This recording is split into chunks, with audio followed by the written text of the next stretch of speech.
बांग्लादेश में एक नए सियासी सूरज का उदय हो रहा है। तारिक रहमान अब बांग्लादेश की कमान संभालने जा रहे हैं। मंगलवार को होने वाला उनका शपथ ग्रहण समारोह न केवल बांग्लादेश बल्कि पूरे दक्षिण एशिया के लिए चर्चा का विषय बना हुआ है। लेकिन सवाल ये है कि क्या शेख हसीना के जाने के बाद भारत और बांग्लादेश के रिश्तों में आई कड़वाहट अब दूर होगी? क्या तारिक रहमान की बीएनपी भारत के साथ एक नई शुरुआत करने को तैयार है? नमस्कार, मैं प्रिया श्रीवास्तव और आप देख रहे हैं न्यूज़ 18। ढाका में सियासी हलचल तेज है। 17 साल के निर्वासन के बाद लौटे तारिक रहमान अब प्रधानमंत्री पद की शपथ लेने जा रहे हैं।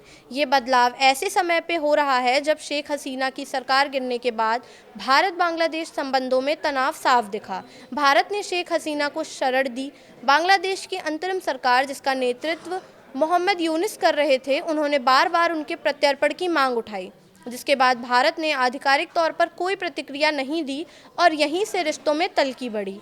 लेकिन अब भारत बांग्लादेश रिश्तों के सुर बदलते हुए नजर आ रहे हैं।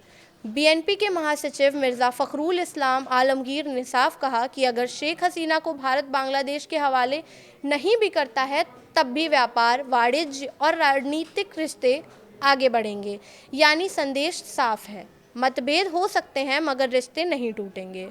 याद कीजिए, अंतरिम दौर में मोहम्मद यूनिस की सरकार ने प्रत्यार्पण को बड़ा मुद्दा बनाया था, लेकिन अब बीएनपी बातचीत के रास्ते पर जोर दे रही है।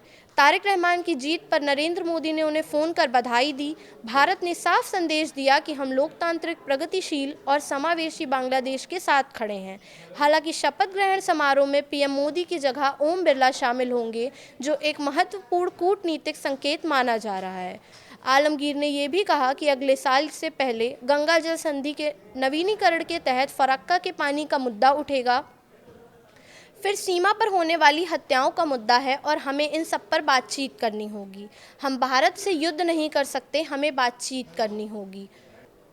तारिक रहमान का अतीत भारत के साथ तनावपूर्ण रहा, लेकिन इस बार उन्होंने भारत विरोधी रुख से परहेज किया। उनकी विदेशी नीति का फोकस बांग्लादेश का सर्वोत्तम हित बताया गया है।